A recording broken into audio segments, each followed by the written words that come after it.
வெளியில போயிட்டு வரேன். வெளியில போறேங்கிற ஆசீர்வாதம் போய் ஆன மாதிரி அங்கேயும் உனக்கு நிக்காம போடுறீங்க. உனக்கு இன்னைக்கு ஆசீர்வாதம் பண்ண மாட்டேங்க. ஏமா என் பிரச்சனை புரியாம வெளியில போறீங்க? ஜானகி ஜானகி வா. ஏண்டி நீயாவது அந்த உலகநாதனை ஒரு 2 நேர்ல போய் பார்த்து சொல்லிட்டு வரக்கூடாது? காய் வாங்க போகும்போது அந்த கடவுளை அம்மா போவேன். ஆஃபீஸ் தரமா செல் பண்ணினா சுவிட்ச் ஆஃப் பண்ணி வச்சிருக்கான். நீ அப்படியே மேலோட்டமா பார்த்துட்டு வந்துருக்க. ஆஃபீஸ் பக்கத்துல தானே அவன் வீடு. ஒரு 8 நேர்ல பார்த்து சொல்லிட்டு வரக்கூடாது? தலைவலியோ திருவலியோ தலை வந்தாதான் தெரியும்.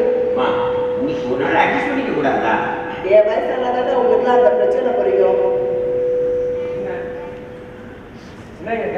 எல்லாம் உன் பாட்டி ப்ராப்ளம் தான். ஆமா, என் விஷயம்னாவே உங்களுக்கு ப்ராப்ளமா தான் தெரியும். விஷயத்த சொல்ல பாட்டி. காத்தால இருந்து கேபிள் வரலடா. சுப்ரபாதம் காலை மணி பார்க்கலனாலும் தொலைஞ்சு போறது. 9 மணிக்கு சீரியல் ஆரம்பிச்சிடும். மணி இப்பவே பண்ணுவேன். ஏண்டா நான் சீரியல் பார்க்கறது உனக்கு அவ்வளோ கேவலமா இருக்கா? நான் என்ன உன்ன மாதிரி 12 மணி வரைக்கும் மொபைலை வச்சுட்டு ரீல்ஸா பார்த்துட்டு இருக்கேன். அது இல்லை பாட்டி, வாயில ஏதோ தூசியா துப்புறேன். உன் சீரியலை பயிற்சி துப்பல. நீ கவலையப்படாத, விட்டு போன எபிசோடெல்லாம் நெட்ல டவுன்லோட் பண்ணி நான் உனக்கு காட்டுறேன். ஆமாண்டா, செத்ததுக்கு வானா 10க்கு வந்து நின்ன கதையானா இருக்கு. என்ன பண்ணுவீங்களோ தெரியாது. இன்னைக்கு அனுப்பல்லவி வர்றதுக்குள்ள எனக்கு கேபிள் வந்தாகணும். இல்லைன்னா உண்ணாவிரதம் தான் சொல்லிவிட்டேன். இன்னுமா அது அரசியல் கட்சி மாதிரி ஆரம்பிச்சுட்ட? ஆமா, போன மாசம் 10ஆம் தேதி கூட தான் கேபிள் வரல. உண்ணாவிரதத்துக்கு போறேன்னு அனௌன்ஸ் பண்ணினேன். ஆனா நாங்கெல்லாம் வெளியே போயிட்டு வந்து பார்த்தப்போ கிச்சன்ல இருந்த 6 அடையும் ஒரு துண்டு அவியலும் மிஸ்ஸிங். சரிடி ஜானகி, நீயே அபூர்வமா அடை அவியல் பண்ணிருந்த. அது தெரியாம உண்ணாவிரதம் சொல்லிட்ட. பெருசு பண்ணாதடி. ஹலோ, சொல்லுங்க sir. Very good very good. அப்பா, இப்பதான் உசிரே வந்தது. ரொம்ப தேங்க்ஸ் சார். மா, கேபிள் சரி பண்ணியாச்சா? இன்னும் 5 நிமிஷத்துல வந்துருமா? போருமா? ஐயோ, ரொம்ப நல்ல செய்தி சொல்லியிருக்கேடா. உலகநாதன் இருக்கானே, அவன் தெய்வம் மாதிரி. எங்களை மாதிரி வயசானவங்களுக்கு எல்லாம் அவன் தான் தெய்வம். சரி சரி ஜானகி, டிஃபன் எடுத்து வா. முடிச்சுட்டா சீரியலுக்கு உட்கார சரியா இருக்கும். எடுத்துட்டு வரேன். மா, வெளியில் போயிட்டுறேன். ஆசீர்வாதம் பண்ணு. இது கல்யாணமா? என்ன போருக்கா போற? ரேஷன் கடைக்கு தானே போறேன். அதுக்கு எதுக்கு இப்போ நமஸ்காரம் எல்லாம் பண்ற? மா, இப்ப ரேஷன் கடையில கூட்டம் இருக்கக்கூடாது. அப்படியே இருந்தாலும் என் டேர்ன் வரும்போது சக்கரை தீந்துடக்கூடாது. அதனால பகவானை வேண்டிண்டு கிடைக்கணும்னு போறேன். வாழ்த்து வழி அனுப்பேன். காசா பணமா? நல்லா இருடா நல்லா இருடா. சரி, பத்திரமா போயிட்டு வா. சரி. கல்யாணமா வரும்போது மறக்காம 2 புளிப்பு மிட்டாய் வாங்கிட்டு வா. ஜானகி, ஜானு, ரேஷன் கடைக்கு போயிட்டு வச்சுமா? பாய். அம்மா, அடுப்புல கொஞ்சம் பால் வச்சிருக்கேன், பக்கத்துல இருங்கோலே. நான் கீழே போய் அதை வெளியிட்டு வந்துடுறேன். வந்து இல்லை டாடா பாய். அண்ணா பார்த்து போங்கண்ணா. செகண்ட் கேர்லயே போங்க. இருக்கிறதே 2 கீர் தான். போகும்போது மறக்காம கேட்டை சாத்திட்டு போங்க. பக்கத்து வீட்டு ஜிம்மி உள்ள வந்துடும். டாடா பாய், see you. என்னது கொஞ்ச நாசம் மறந்து அடுப்போட பொங்க விட்டுட்டேலா? ஏமா, கொஞ்சம் அடுப்புக்கு பக்கத்துல இருங்கோன்னு தானே சொல்லிட்டு வந்தேன். இப்படி பாலை பொங்க விட்டுட்டேலே. அடுப்பெல்லாம் வீணாயிடுத்து. இப்போ நான் தான் கிளீன் பண்ணணும். ஆமா, நீ தான் பண்ணணும். நான் மாமியாரு. அது எதுக்கு ஒரு வயசு இல்லை? சரி, உனக்கு கல்யாணம் ஆகி 35 வருஷம் ஆச்சு. இன்னும் போய் வாசல்ல நின்று ஆம்பளை எனக்கு டாட்டா பை பை சொல்லலைன்னா என்ன? அந்த நேரத்துல நின்று பாலை கவனிச்சுட்டு இருக்கலாமா இல்லையோ? உங்களுக்கு மட்டும் என்ன 85 வயசாகுது. இப்போதான் நேற்றுக்கு மசுக்கை உண்டான பொண்ணாட்டம் புளிப்பு மிட்டாய் கேட்குறேலே. அதுக்கு இது ஒன்றும் பெருசு இல்லை. ஜானகி, உனக்கு வாயும் வாயி கையும் கையுடி. ஜானகி, மல்லிப்பூ மாதிரி இட்லி பண்ண உன்னை அடிச்சுட்டு யாராலையும் முடியாது. இந்த வாய்ஸ் சாமர்த்தியம் தான் உங்களோட ப்ளஸ் பாயிண்ட். மைனஸ் பாயிண்ட்டும் இதே தான். நான் உங்களை பற்றி ஏதாச்சும் சொன்னால் இப்படி புகழ்ந்து பேசி சமாதானமாக போக வச்சிருவேன். மைனஸ் பாயிண்ட், இப்படி பேசி பேசியே மாமனாரை கண் காணாம ஓட வச்சுட்டேன். ஏண்டி நல்ல டிஃபன்ல சாப்பிடும் போது வேண்டி பொறுப்பு இல்லாம ஓடி போனதை பத்தி பேசுறேன். சரி எள்ளு மலாப்படி இருக்கா? உங்களுக்கு அதான் உங்க அப்பா நிறைய போட்டு வச்சிருக்கேன். நல்ல நெய் கொண்டு வா, வரேன். மறக்காம நல்ல நெய்யோட வா. மா தாயே பசிக்குதுமா, ஏதா போடுங்கம்மா. சேச்சே உலகமே தலைக்கீழா மாறி போச்சே. பகல்ல வேலைக்கு போயிட்டு இருந்த மனுஷா எல்லாம் ரார் ஷிஃப்ட்டுக்கு மாறிட்டா. ராத்திரியில வந்துட்டு இருந்த பிச்சைக்காரன் இப்ப பகல்ல வர ஆரம்பிச்சுட்டான். ஒண்ணும் இல்லப்பா, போ போ போ. தர்மம் தலை காக்கும், தக்க சமயத்தில் உயிர் காக்கும். கூட இருந்தே குழி பறித்தாலும் கொடுத்தது காத்து நிற்கும். தர்மம் தலை காக்கும், தக்க ஜானகி, இங்க வா. யாரும் பழைய பாட்டு பாடிட்டு இப்படியே போயிட்டு வந்த மாதிரி இருந்தது, நீ பாத்தியோ? இப்படியே போனானே அப்போ. யாருமே இல்லையேம்மா. நீங்க தினமும் நைட்டு 10 மணிக்கு மேல பழைய பாட்டு கேட்கிறீங்களா? அதே ஞாபகம் பிரம. அப்படிங்கிறியா? சரி சரி. இட்லி இன்னொருக்கா? இன்னொரு தட்டு இட்லி அப்படியே இருக்கு, அதுல 2 பிச்சைக்காரனுக்கு போடவா? வேண்டாம் வேண்டாம், ஒரு 6 இட்லி சுடு சுட எனக்கு எடுத்துட்டு வா. சூடா இட்லி போடுற அளவுக்கு ஒன்றும் இங்க வசதி இல்லை. வசதி வேண்டாம் தாயே, மனசு இருந்தா போதும். நீ இன்னும் இங்க நிக்கிற? போ போ போ. வீட்டுல நடக்கிறத ஒட்டு கேட்கறேன்னு போலீஸ்ல கம்ப்ளைண்ட் கொடுத்துருவேன். போ. அடப்பா கழுவி, கவர்மெண்ட்லயே ஒட்டு கேட்கறது தப்பு இல்லைன்னு சொல்லிட்டாங்க. வந்துட்டா இட்லி கழுவி, எல்லாத்தையும் நீயே துண்ணு, ஜீரணமே ஆகாது.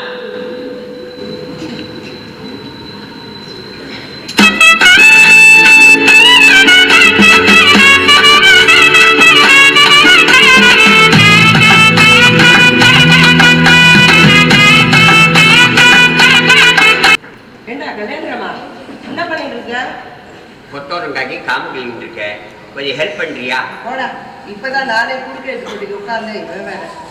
சரி, ராட்சசிக்கு இன்னொரு பேர் என்ன சொல்லு?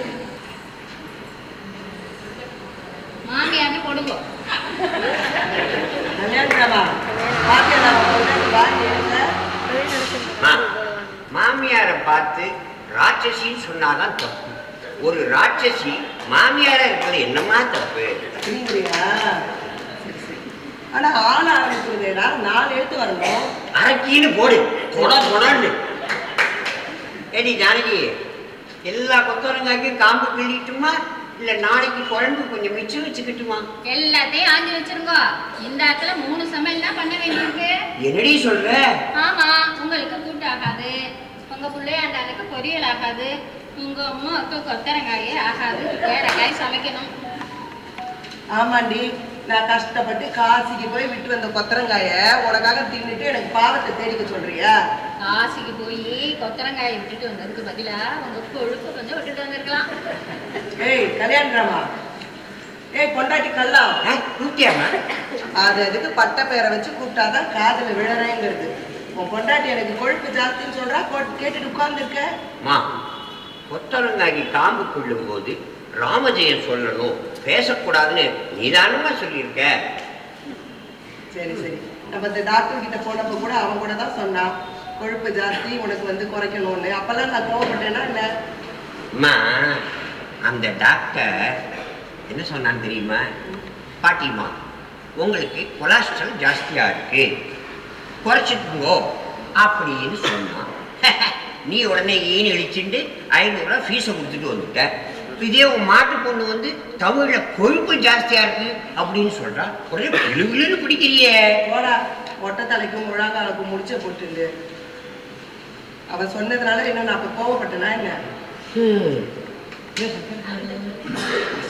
இங்க சங்கரே,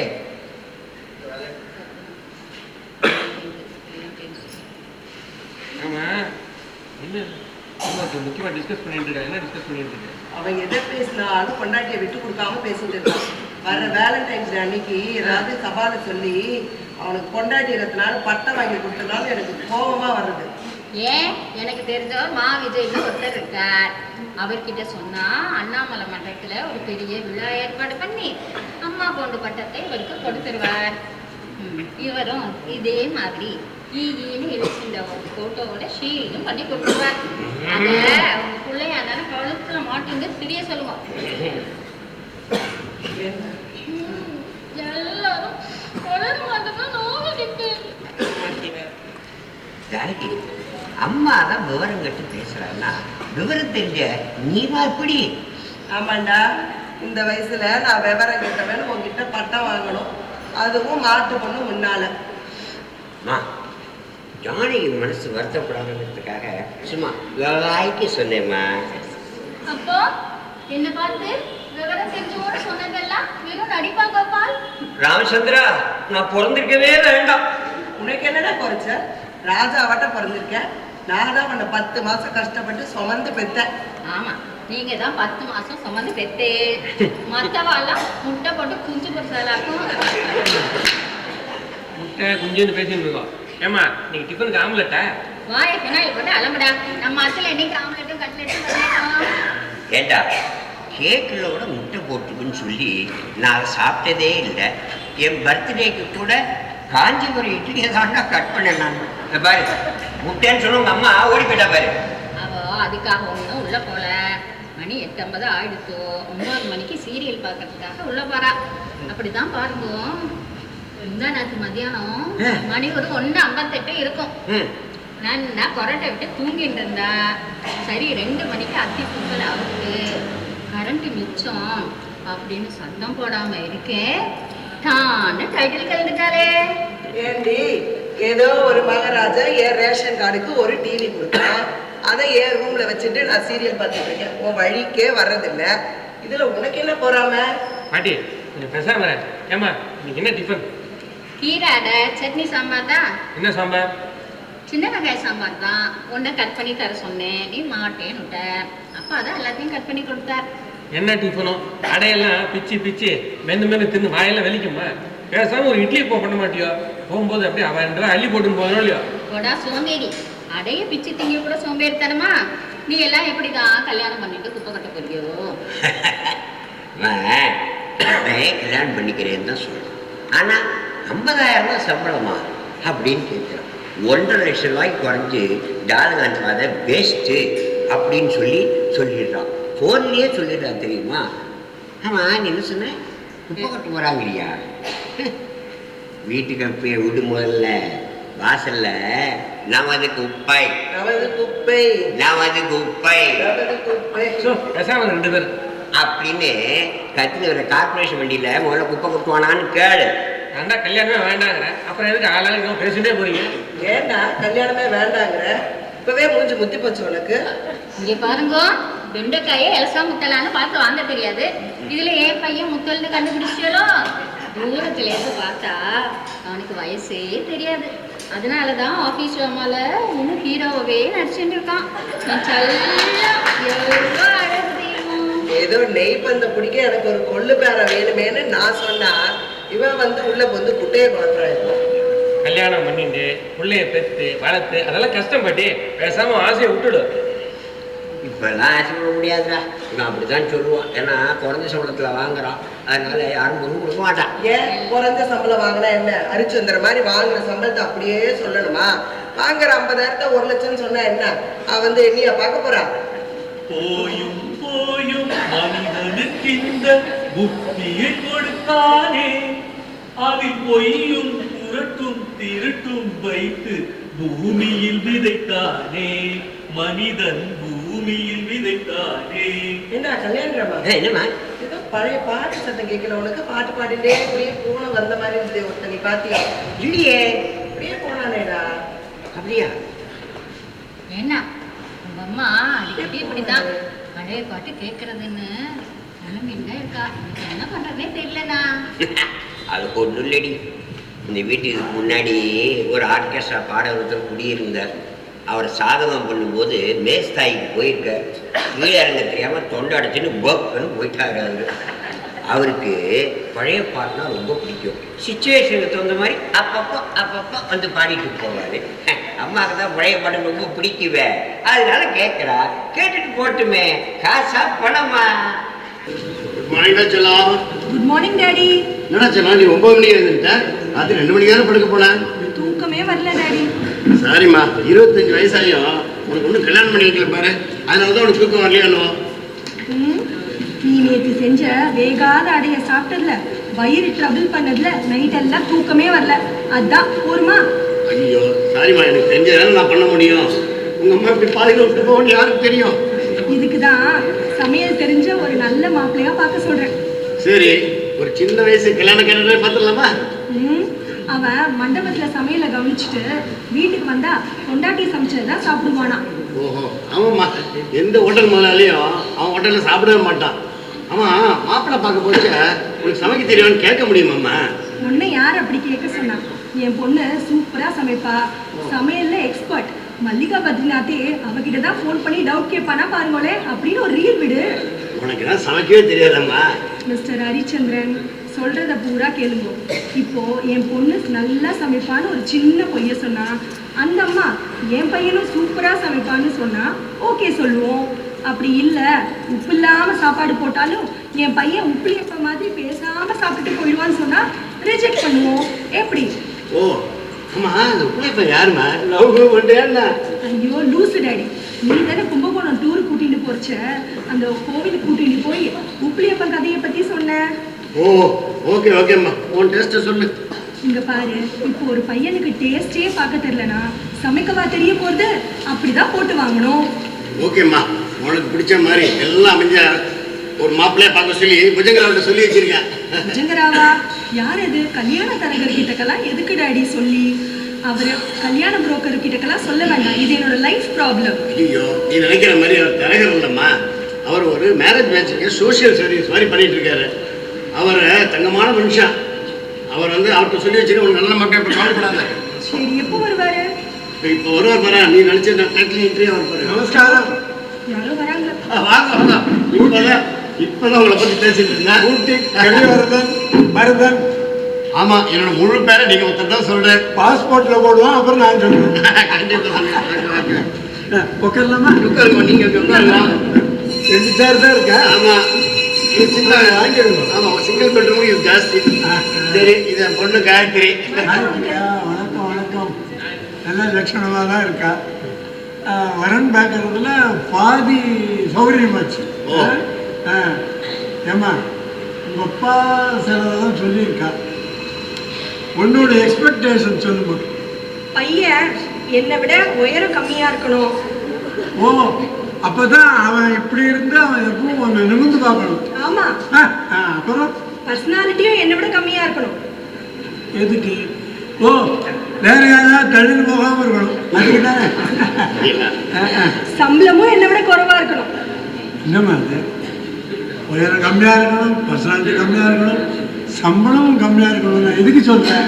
இந்த காலத்துலலாம் அதிகமா சம்பாதிக்கிற பொண்ணுங்களை தான் பசங்க லைக் பண்றாங்க. அதுவும் அவங்கள விட அதிகமா சம்பாதிச்சா ராஜ மரியாதை தான். அப்படி இருந்தா ஒரு ஈகோ ஆயிடாதும். ஈகோவாவது பூகோவாவது அதெல்லாம் அந்த காலம். இப்பெல்லாம் பேங்க் பேலன்ஸை ஏத்தினா போறோம், பின்னாலேயே நாய்க்குட்டி மாதிரி வருவாங்க. எல்லாம் சரி, ஆனா ஒரு முக்கியமான கண்டிஷன் உதைக்கிறது. உங்க அப்பா சொன்னாரு பையன் கொஞ்சம் சுறுசுறுப்பா இருக்கணும்னு. ஏன் ஓய், சுறுசுறுப்பான பையனே இருக்க மாட்டேன்னு இருப்பா. சில பேர் சுறுசுறுப்பாக பிறக்கிறான், 8 மாசத்துலயே பிறந்துருவா. இருப்பா. ஆனா சில பேர் பொண்டாட்டி வந்தா சுறுசுறுப்பா மாறிடுவா. தேடணுங்கிறத சொல்ல. Okay okay. ஆனா இப்போ ஓப்பனா சொல்றேன் பச்சைக்காரன், என் பொண்ணு கொஞ்சம் சோம்பேறி. கொஞ்சம்லாம் இல்லை அங்கிள், நல்லாவே. அதனாலதான் சுறுசுறுப்பான பையனா பார்க்க சொல்றோம். அப்பதானே லைஃப் பேலன்ஸ் ஆகும். ஆமா, 2 பேருமே சோம்பேறியா இருந்தா சத்திய குப்பையை சேர்ந்த மாதிரி ஆயிடாதா? சேர்ந்த மாதிரி ஆயிடாது. நாரியில குடும்பமே. பார்க்குறேம்மா, பார்க்குறேன். ஆனால் கண்டிஷன்லாம் சுத்தமாக மறந்துடாதீங்க. அதெல்லாம் மாப்பிள்ளைய பார்த்து கொடுத்துருவோம். அதெல்லாம் மறக்க மாட்டேன். என்ன பண்ணுறது? பையனை தேடணும். எந்த மாமியார் இந்த பொண்ணுகிட்ட மாட்ட போகிறாரோ. ஓடாத, நில்லு, நில்லியா, நில்லு. யோ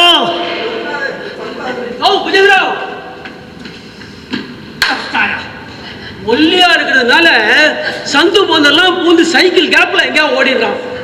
மவனை ஒன்னாயா பார்த்து கொடுக்குற பொண்ணு மகாலட்சுமி கணக்கா இருப்பான்னு அவ என்னடா மூதேவி கணக்கா வீட்டுக்குள்ள நுழைய சொல்லவே தொடப்ப தூக்கில ஓடி வரா. என்னைக்காவது என் கையில மாட்டாமையா போடுவேன். மாற்ற அன்னைக்கு பாரு மவனை கைமா தான். நான் உஷாரான ஆளு, உன்னை மறக்கவே மாட்டேன், போட்டு தள்ளாம விட மாட்டேன். புஜுகிறாவ் இவனை துரத்தில் வந்ததுல சுதியே இறங்கிச்சு. இன்னொரு கட்டிங் போட்டாதான் கரெக்டா இருக்கும். புஜுகிறாவ்